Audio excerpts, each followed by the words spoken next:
नमस्कार, मैं शंभू कुमार सिंह और आप देख रहे हैं नेशनल दस्तक। मेरी आवाज़ कैसी है? जो भी लोग हमारे साथ जुड़े वो जरूर बताएं। एक बड़ा मसला चल रहा है। 3000 डॉक्टरों ने मध्य प्रदेश में रिजाइन कर दिया है, लेकिन मीडिया में खबर नहीं है और ट्विटर से लगातार सरकार की पंगेबाजी चल रही है। लेकिन अभी भी ट्विटर पर SC, ST, OBC और माइनॉरिटी के लोग नहीं है, बहुजन समाज के लोग नहीं हैं।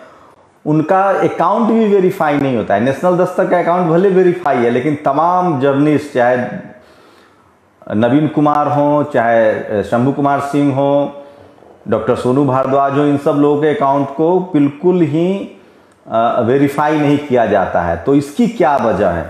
दिलीप मंडल लगातार कह रहे थे कि वेरीफाई, एक बामन मिश्रा ने लगातार कैंपेन चलाया, तब उनका अकाउंट वेरीफाई हुआ। अकाउंट वेरीफाई होने से ये होता है कि आपकी रीच बढ़ती है, आपकी क्रेडिबिलिटी बढ़ती है, आपकी विश्वसनीयता बढ़ती है। देखिए किस तरह से जब उपराष्ट्रपति वेंकैया नायडू या RSS प्रमुख मोहन भागवत का जब ट्विटर अकाउंट हैक किया, ब्लू टिक हटाया गया, तो कैसे बवाल मचा था। दूसरी, सोशल मीडिया की खुदाई चल रही है। खुदाई इस कदर चल रही कि जो लोग जातिवादी, मनुवादी, ब्राह्मणवादी लोग हैं, ये पहले से किस तरह से ये लोग ट्विटर पर कुछ भी अलबल लिखते थे, लेकिन अब इनकी मोनोपोली खत्म हो रही है। तो इसलिए भी इनके पेट में दर्द हो रहा है। और आज संडे भी है, तो मैंने सोचा आप लोग का संडे खराब किया जाए।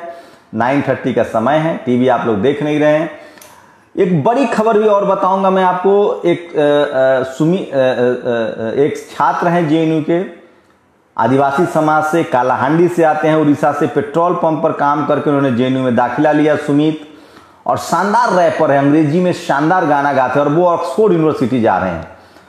उनको पैसे नहीं थे। बहुजन समाज के लोगों ने 3 घंटे में 27 लाख की मदद पहुंचाई, और सुमित अब जा रहे हैं ऑक्सफोर्ड। एक यूपी में खबर आई, एक शख्स को घोड़ी नहीं चढ़ने दिया जाएगा। उन्होंने इस खबर को सोशल मीडिया प्लेटफॉर्म पे डाला, और आज तमाम पार्टी के नेता कह रहे हैं कि लखन राम जरूर घोड़ी चढ़ेगा। तो अब घबराने डरने की जरूरत नहीं है। सोशल मीडिया ही, बहुजन मीडिया, इस पर आना है और आपको जुड़ना है। मेरे साथ डॉक्टर सोनू जुड़ेंगे। नेशनल दस्तक के फेसबुक पेज पर जा सकते हैं, और आप सीधे मुझे, जब आप मैसेज भेजेंगे जुड़ने के लिए, तो आप मुझसे सीधे जुड़ सकते हैं। तो सोशल मीडिया पर जाके फेसबुक पर आप मुझसे सीधे जुड़ सकते हैं। और फेसबुक पर जुड़ने का सबसे आसान तरीका, अपने मोबाइल का रोटेशन लॉक ऑन कीजिए, हॉरिजॉन्टल कीजिए, नेशनल दस्तक के फेसबुक पेज पर जाइए, नेशनल दस्तक के फेसबुक पेज पर जाइए, और आप मुझसे सीधे भी जुड़ सकते हैं। आप अपनी प्रतिक्रिया भी दे सकते हैं, अपना कमेंट भी कर सकते हैं, अपने सवाल भी पूछ सकते हैं। तो ये बड़ी खबर थी सुमित को लेकर, जो मैं आपको बता रहा था। और जिस तरह से तमाम पैंडेमिक में, जिस तरह से लगातार SC, ST, OBC, माइनॉरिटी के अधिकार खत्म हो रहे हैं, 3000 डॉक्टर जिस तरह से, और ट्विटर पर जिस तरह से, सोशल मीडिया पर जिस तरह से, देखिए कोई त्रिलोचन बैग है, वो मुझसे जुड़ना चाहते हैं। आप भी अपना हमसे सीधे जुड़ सकते हैं, अपनी प्रतिक्रिया दे सकते हैं। और अच्छा प्लेटफॉर्म है, सोशल मीडिया ही बहुजन मीडिया है। सरकार लगातार कोशिश कर रही है कि ट्विटर पर नकेल कसा जाए, क्योंकि सरकार की बात ट्विटर मान नहीं रहा है। और ट्विटर इसलिए नहीं मान रहा है क्योंकि वो अमेरिका से चलता है। जिस ट्विटर ने ट्रंप को नहीं माना, तो हो सकता है कि सरकार ट्विटर को बैन कर दे, ये भी हो सकता है। लेकिन मैं फिर कह रहा हूं, सोशल मीडिया पर लगातार कोशिश की जा रही है कि किसी भी तरह से कमांड किया जाए, कंट्रोल किया जाए। सोचिए, नरेंद्र मोदी सोशल मीडिया के जरिए आए थे। सोशल मीडिया पर SC, ST, OBC, माइनॉरिटी की भागीदारी नहीं थी। अब जब उनकी भागीदारी बढ़ी है, तो कोशिश हो रही है कि सोशल मीडिया से ही इनको हटा दिया जाए। डॉक्टर सोनू भारद्वाज मेरे साथ जुड़े हैं, जो कैंपेन चला रहे हैं कि सीनियर पत्रकार नवीन कुमार, जो कि आर्टिकल 19 के एडिटर हैं, सोशल मीडिया पर सशक्त आवाज है, बहुजनों की आवाज है, और सही में स्पीचलेस की स्पीच है, उनको ट्विटर पर वेरीफाई किया जाए। तो डॉक्टर सोनू जुड़ गए मेरे साथ। तो सर, मेरी आवाज मिल रही है आपको? जी बिल्कुल, आपकी आवाज आ रही है। सभी साथियों को जय भीम, नमो बुद्धाय। देखिए, सबसे बड़ी बात है जो सोशल मीडिया का वेरिफिकेशन का है। पहले क्या था, अपने लोग बहुत कम थे सोशल मीडिया पे। इस समय जैसे जैसे संख्या बढ़ी है, उस तरह से सरकार जो है इस पे लगाम लगाना चाहती है। नए नए IT रूल फॉलो करने के लिए ट्विटर को बोल रही है। ये लोग यदि चाहते तो, यदि ये अमेरिका का प्लेटफॉर्म नहीं होता तो अब तक इसको बंद कर चुके होते, क्योंकि यहाँ से जो आवाज उठती है वो बहुत दूर तक जाती है। पहले संख्या बहुत कम थी, जिनको कोई दिक्कत नहीं थी, इसी वजह से इन्होंने अपनी सरकार बनाई। आज जब धीरे धीरे हमारी संख्या बढ़ रही है, हम लोग अपनी आवाज उठा रहे हैं, एक दूसरे से कनेक्ट हो रहे हैं, जो पहले तमाम समय लगता था वो अब तुरंत पहुंच जाता है मैसेज हजारों लाखों लोगों के बीच में। इनको वेरिफिकेशन करने में दिक्कत आ रही है, तो ये एक समस्या है। ये चाहते हैं कि उसी का ट्विटर वेरीफाई हो जो एक व्यक्तिगत, एक पर्टिकुलर वर्ग से आता हो, और वो वर्ग कौन है आप भी जान रहे हैं, हम भी जान रहे हैं, उस सरकार का सपोर्टर वर्ग है। बाकी ये किसी का जल्दी वेरीफाई नहीं कर रहे हैं। आप तमाम सोशल जस्टिस के लीडर को जानते हैं, तमाम ऐसे पत्रकारों को जानते हैं जो अप्रेस्ड क्लास के लोगों की आवाज उठा रहे हैं, जिसमें आपके भी अच्छे खासे फॉलोअर हैं, नवीन जर्नलिस्ट के हैं ही, अनिल जयहिंद है, सूरज मंडल है, रतन लाल है, इतने लोग किसी में, इसमें किसी, और मंडल आर्मी जो ओबीसी समाज से आते हैं, इवन लोधी जी जो है ओबीसी वर्ग चलाते हैं पूरे ऑल ओवर इंडिया, किसी का भी वेरीफाई नहीं कर रहा है। तो एक सोचने की बात है, केवल वेरिफिकेशन उन्हीं लोगों का हो रहा है जो पर्टिकुलर वर्ग से आ रहे हैं।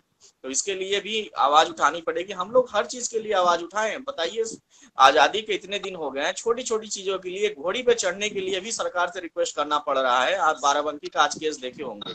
तो ये यूनिटी एक बनानी पड़ेगी जिससे हम आगे बढ़ सके, ताकि हमारी बातें दूर तक जाएं, और इसकी डिमांड करनी पड़ेगी, और लोगों को एक दूसरे को फॉलो करके सहयोग भी करना पड़ेगा।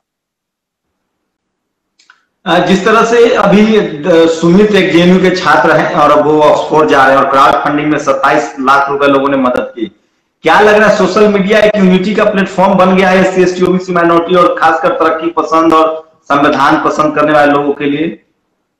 जी बिल्कुल, देखिए ये बहुत अच्छी खबर है। ऐसा सहयोग की भावना हमेशा होनी चाहिए। जो भी टैलेंटेड बच्चे हैं वो बाहर जब तक नहीं जाएंगे, अच्छी चीजें नहीं सीखेंगे, हमारे देश में वो चीजें आने वाली नहीं है। इसलिए जो समाज ने सहयोग किया उसके लिए बहुत बहुत धन्यवाद, और सुमित जी को भी बहुत बहुत बधाई कि आगे जाएं, अच्छे से वहां पर पढ़ाई करें, और फिर आकर के देश को कुछ न कुछ, और सोशल जस्टिस के लिए कुछ न कुछ कार्य करें। नहीं, वो तो बहुत, ये जो 3000 डॉक्टरों की हड़ताल का जो पूरा मसला है, ये क्या है मसला, आप समझाइए। मध्य प्रदेश की खबर है ये। देखिए मध्य प्रदेश में क्या है, डॉक्टरों का शोषण आज से नहीं बहुत पहले से हो रहा है। शिवराज की सरकार ये चौथे टर्म में है, वहां पे आज तक 7वां वेतन आयोग नहीं लगा। रेजिडेंट डॉक्टर को पहले 30,000 मिलते थे, जब हमें इलाहाबाद में 70,000 इनकम मिलती थी, 30,000 पे काम करना पड़ता था। अब बढ़ा करके 45,000 JR फर्स्ट, 50 और 55 के आसपास इनका पहुंचा है। जबकि दिल्ली में देखेंगे 1 लाख रुपए एक डॉक्टर की सैलरी है, जस्ट उसका आधा MP में मिलता है। और ऐसे बहुत से स्टेट है जहाँ पे इनकम कम है, जहां पे बीजेपी का रूल रहा है, वहां पे उन्होंने इनकम बढ़ाया ही नहीं। तो डॉक्टरों का एक तरफ से शोषण किया जा रहा है। पहली मांग तो उनकी इनकम को लेकर थी, दूसरी जो डिमांड थी उनकी कि उनके परिवार को सुरक्षा दी जाए यदि वो कोविड पॉजिटिव हो जाते हैं। एकदम जायज मांग थी, मान लीजिए कोई भी कोविड पॉजिटिव हो सकता है, मैं भी हो सकता हूँ, तो एक सुरक्षा की वो डिमांड कर रहे हैं, उनके परिवार का इलाज किया जाए, इस पर भी सरकार तैयार नहीं हो। जो तीसरी डिमांड थी, यदि किसी डॉक्टर की डेथ हो जाती है कोरोना की वजह से, तो उनको कंपनसेशन दिया जाए। ये तीनों मांगे मानने के लिए तैयार नहीं है, जबकि एक वाजिब डिमांड है। आप इनकम न बढ़ाइए, लेकिन अन्य दो पे तो आप बात करिए। और कब तक आखिरकार ये शोषण सहेंगे डॉक्टर वहां। और तीसरा जो मैटर है, सरकार इस समय क्या कर रही है, एलोपैथ को सरकार ने समझ लिया है कि क्रिश्चियन पैथी है, क्योंकि ये आया तो ऐसे ग्रीक से है, लेकिन सरकार ये समझ रही है कि हिंदू मिथियोलॉजी के खिलाफ है, इसलिए वो एलोपैथी का डैमेज करना चाहती है। इसी वजह से इसने बहुत ज्यादा नुकसान करने के लिए डॉक्टरों की इमेज डाउन कराई गई। बाबा रामदेव के द्वारा आप देखे हैं, बार बार बोला गया कि जो डॉक्टर कर रहे हैं उनकी वजह से डेथ हो रही है, तमाम निगेटिव बातें निकल कर आई, और बिना ये सरकार के सहयोग के बिल्कुल भी संभव नहीं था। आप देखे होंगे कि जब स्वास्थ्य मंत्री हैं देश के और नितिन गडकरी, 2 मंत्री जाकर के कोरोनिल का प्रचार करते हैं, जबकि कहीं भी प्रूफ नहीं है कि ये दवा काम करेगी। और मुझे नहीं लगता जितने लोग हमसे जुड़े हुए हैं कोरोनिल खा करके कोई ठीक हुआ है। अब तमाम हो तो 10 लोगों का वीडियो ऐसे बना करके भेज सकते हैं ताकि डॉक्टर की इमेज निगेटिव बनाई जाए, और जो ये पैथी जो देश को अंधकार में दुनिया में ले जाना चाहते हैं, फिर से उसी दुनिया में ले जाएं। मनुवादी क्या लग रहा है ये एलोपैथी वर्सेज आयुर्वेद, ये मुद्दा डाइवर्ट करना था मौत से, ऑक्सीजन से, दवाई की अस्पताल में जो दिक्कत थी उनसे डाइवर्ट करने में कामयाब रही सरकार, और रामदेव उसके टूल रहे। देखिए ये मुद्दा तो एलोपैथिक बनाम आयुर्वेदिक था ही नहीं, ये मुद्दा था एलोपैथिक बनाम बाबा रामदेव, क्योंकि रामदेव जो है एलोपैथ के आयुर्वेद के तो डॉक्टर है ही नहीं, उन्होंने खुद एक्सेप्ट किया है, तो उसको आयुर्वेद का पिता तो मानना ही गलत है। लेकिन सरकार ये चाहती थी किसे एलोपैथिक बनाम आयुर्वेदिक कर दिया जाए। आज भी 3000 डॉक्टरों को निकाल करके एमपी में क्या किया गया है, सारे बीएमएस बीएचएमएस डॉक्टरों को भर दिया गया है और सरकार उन्हें बाहर निकाल करके 1 करोड़ का जो बांड है वो भी वसूली करने के लिए लेटर जारी कर दिया है। जबकि बताइए 3000 डॉक्टर हैं, इतना मेहनत किए कोरोना के दौरान, आज केस कम हुए तो उन्हें बाहर निकाल दिया गया और लेटर जारी कर दिया गया। तो ये जो शोषण की प्रवृत्ति आज से नहीं हजारों सालों से चलती आ रही है। जो भी आवाज उठाता है, अब आप मान सकते हैं कि एलोपैथिक डॉक्टरों को भी जेएनयू बना दिया गया। सबसे पहला इनका टारगेट जेएनयू था क्योंकि वहाँ गरीब लोग पढ़ते थे और ये ज्यादातर सरकारी डॉक्टर हैं जो सरकारी अस्पतालों में इलाज कर रहे हैं और टैलेंटेड डॉक्टर हैं काफी। इसमें से बहुत लोगों की जान गई है और एमपी में तो सबसे ज्यादा डॉक्टरों की जान गई है। फिर भी ये चाहते हैं कि इन्हें बदनाम किया जाए। तो डॉक्टर सोनू, उस मुद्दे पर आते हैं। सोशल मीडिया पर जैसे जैसे बहुजनों की भागीदारी बढ़ रही है, चाहे वो यूट्यूब हो, फेसबुक हो, ट्विटर हो, सरकार इन मीडिया कर्मियों पर और ट्विटर को लेकर मामला चल रहा है। डॉक्टर सोनू कैंपेन चला रहे हैं कि जर्नलिस्ट, नवीन जर्नलिस्ट जो कि नवीन कुमार आप सब लोग जानते हैं, आर्टिकल 19 के एडिटर हैं, सीनियर पत्रकार, तमाम चैनलों में उन्होंने नौकरी की। उसके बाद लॉकडाउन में गरीबों की खबर दिखाने की वजह से उन पर दबाव पड़ा, नौकरी छोड़ने के लिए मजबूर किया गया। कैसे उन्होंने कोरोना से अपने आप को, कोरोना से लड़ाई जीती, कमबैक किया और उनको ट्विटर, तो तमाम ऐसे, चाहे वो नवीन जर्नलिस्ट हो या रतनलाल जी हो या डॉक्टर सोनू, इन लोगों के अकाउंट वेरीफाई नहीं किए जा रहे हैं। अभी फॉर्म निकला हुआ, आप फॉर्म भर सकते हैं ट्विटर का अकाउंट वेरिफिकेशन के, लेकिन भेदभाव के आरोप लग रहे हैं। वहीं इसी को लेकर सरकार, क्या लग रहा है, सरकार भी ट्विटर पर दबाव बना रही है क्योंकि बहुजनों की भागीदारी बढ़ी है, शायद इसलिए, क्योंकि सरकार की पोल खुल रही है। जी बिल्कुल, देखिए रविशंकर प्रसाद को जब देखेंगे, जो आईटी मिनिस्टर हैं, सूचना मंत्रालय के मिनिस्टर हैं, वो कई बार नोटिस भेज चुके हैं ट्विटर अकाउंट को, उनको बैन करने के लिए तमाम बातें कर रहे हैं, सोशल मीडिया को बैन, जबकि अभी हमारी संख्या उतनी नहीं है, ज्यादातर उन्हीं का कब्जा है। देखेंगे ब्लूटूथ भी ज्यादातर उन्हीं लोगों को मिला हुआ है। हमारी संख्या तो आज भी वहां पे कम है, लेकिन जितनी भी है, यदि एकजुटता आती है तो एक बहुत बड़ा मूवमेंट बन जाता है, किसी भी बात को लेकर के एक आंदोलन खड़ा हो जाता है। लेकिन सरकार चाहती है कि इनको किसी भी तरीके से सोशल मीडिया पे आने न दिया जाए, चाहे वो अकाउंट वेरिफिकेशन ना करके, चाहे उस पर कुछ रूल और रेगुलेशन लगा करके। हो सकता है कल आप जो ट्वीट करते हैं वो दिखाई नहीं दे। उनको लगता है कि ये बातें उठनी नहीं चाहिए। अभी प्रयागराज का केस आपने देखा, तमाम कौन लिखने वाले लोग थे, हम ही आप जैसे लोग थे, आप ही लोग पत्रकार थे जो दिखा रहे थे। बाकी तो जो राष्ट्रीय मीडिया है इसको छुपा ले जाता है। जब आपकी बातें बाहर नहीं आएंगी सोशल मीडिया के माध्यम से, तो लोगों को कैसे पता चलेगा सरकार क्या काम कर रही है। बस सरकार को चाहिए पीठ थपथपाना। इतनी लोगों की डेथ हुई है कोरोना के दौरान, डाटा नहीं है। आप दिल्ली के किसी परिवार में जाइए, 4-5 लोग कोरोना पॉजिटिव मिलेंगे। उत्तर प्रदेश के किसी परिवार में जाइए, फिर भी इनका डाटा कितना है, 3 करोड़। आपको लगता है क्या डाटा 3 करोड़ है? और सोशल मीडिया दिखा भी देगा, इन्होंने मैनेज किया है अच्छे से, सबको अच्छी सुविधाएं मिली हैं, सब लोग ठीक हुए हैं और मोदी सरकार की फिर से वाहवाही होने लगेगी। लेकिन जो सोशल मीडिया है, जो आप लोगों का मीडिया है, मुश्किल से मुझे लगता है सोशल मीडिया पे बहुजन वर्ग के लोग 50% से बहुत ही नीचे, मान लीजिए 15 से 20% है, फिर भी सही खबरें आ रही हैं उन्हीं के माध्यम से, जिसकी वजह से लोगों को सच्चाई पता चल रही है। सरकार 15 से 20% लोगों को भी रोकना चाहती है, जो हमारे लोग आज सोशल मीडिया पे हैं। शुक्रिया डॉक्टर सोनू कुमार हमारे साथ जुड़ने के लिए। तो सोशल मीडिया पर बहुजनों के अकाउंट को वेरीफाई किया जाए या सबको नहीं वेरीफाई किया जाए, इस पर अभियान चल रहा है। शुक्रिया हमारे साथ जुड़ने के लिए। तो ये तमाम बड़ी खबरें मैं आपको बता रहा था, आप भी चाहे प्रतिक्रिया दे सकते हैं। मैं इसलिए बार बार कहता हूं कि सोशल मीडिया ही बहुजन मीडिया है, इसको सब जगह शेयर कीजिए। मैं फिर कह रहा हूं कि लगातार मैं कोशिश करूंगा कि हम लोग रोज बात करें। आप भी अपनी प्रतिक्रिया दे सकते हैं, हमारे साथ जुड़ सकते हैं। सोशल मीडिया ही सच्चा मीडिया है, सोशल मीडिया ही बहुजन मीडिया है। लगातार SC ST OBC माइनॉरिटी की जो भागीदारी है उसको घटाने की कोशिश है।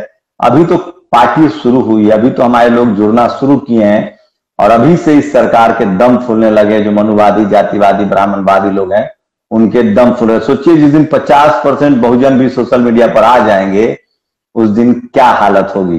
तब शायद ही कोई हिम्मत करेगा कि किसी को घोड़ी चढ़ने से रोक ले, तब शायद ही किसी को रोहित वेमुला बनने के लिए मजबूर होगा। हाँ, हर घर से सुमित जरूर निकलेगा। जिसको ऑक्सफोर्ड जाना होगा तो बहुजन समाज के लोग दिल खोलकर मदद करेंगे और 3 घंटे में 27 लाख रुपए की मदद। और सुमित अब जा रहे हैं ऑक्सफोर्ड। एक लास्ट कॉल लेते हैं, अगर किसी का। विक्रम सरोज है हमारे साथ, अगर उनसे हम जुड़ पाए तो ठीक है, नहीं तो इसको खत्म करेंगे। और आप लोग अपनी प्रतिक्रिया जरूर दीजिए। मैं फिर कह रहा हूं कि सरकार से सवाल पूछिए, अपने हक अधिकार की बात उठाइए, क्योंकि जब तक आप अपने हक अधिकार की बात नहीं उठाएंगे। देखिए विक्रम सरोज है, कहां से हैं विक्रम सरोज आप? हाँ नमस्कार शंभू जी, मैं दिल्ली से हूँ शंभू जी। हेलो जी बोलिए विक्रम सरोज, क्या कहना चाह रहे हैं? हाँ शंभू जी, मैं ये कहना चाहता हूँ कि सब बहुजन समाज की खबरें ज्यादातर मतलब मायूस करने वाली होती हैं, लेकिन जो अभी आपने खबर सुनाई सुमित जी की, थोड़ी आवाज कम आ रही है आपकी, आवाज बढ़ाइए। मैं हेलो शंभू जी, मैं ये कहना चाहता हूँ हाँ। कि बहुजन समाज की जो खबरें हैं वो कि हमेशा मायूस करने वाली आती हैं। जब भी मैं देखता हूँ तो कभी कभी कुछ अच्छी खबरें सुनने को मिल जाती हैं, जैसे अभी आपने मुझे बताया कि सुमित जी को एकदम से अच्छा डोनेशन मिला और बाहर जाने पढ़ने का मौका मिला, तो ये खबर सुन के मुझे बहुत अच्छा लगा। और मैं ये कहना चाहता हूँ कि अभी हमारा समाज थोड़ा सा आप लगातार नेशनल दस्तक देखिए, हम अपनी सफलता की खबरें भी रोज बताते हैं। शुक्रिया सरोज हमारे साथ जुड़ने के लिए।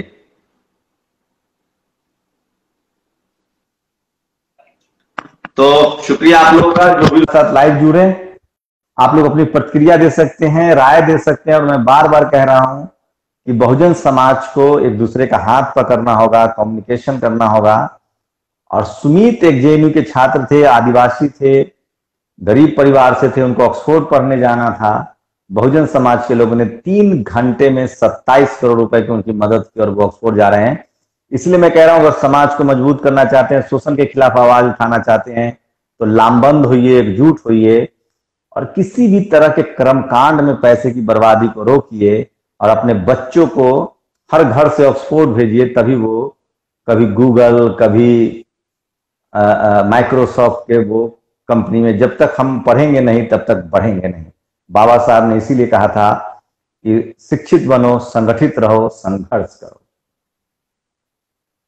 और फूले साहब ने कहा था कि जब तक हर घर में हमारे इसलिए स्कूल हमारे बच्चे नहीं पहुंच पाएंगे, तब तक हमारा शोषण का मार्ग बंद नहीं होगा।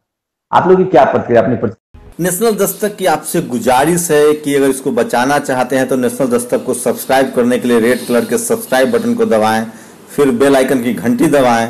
नेशनल दस्तक को बचाने के लिए बहुत जरूरी है कि हर खबर को शेयर करें, लाइक करें, कमेंट जरूर करें।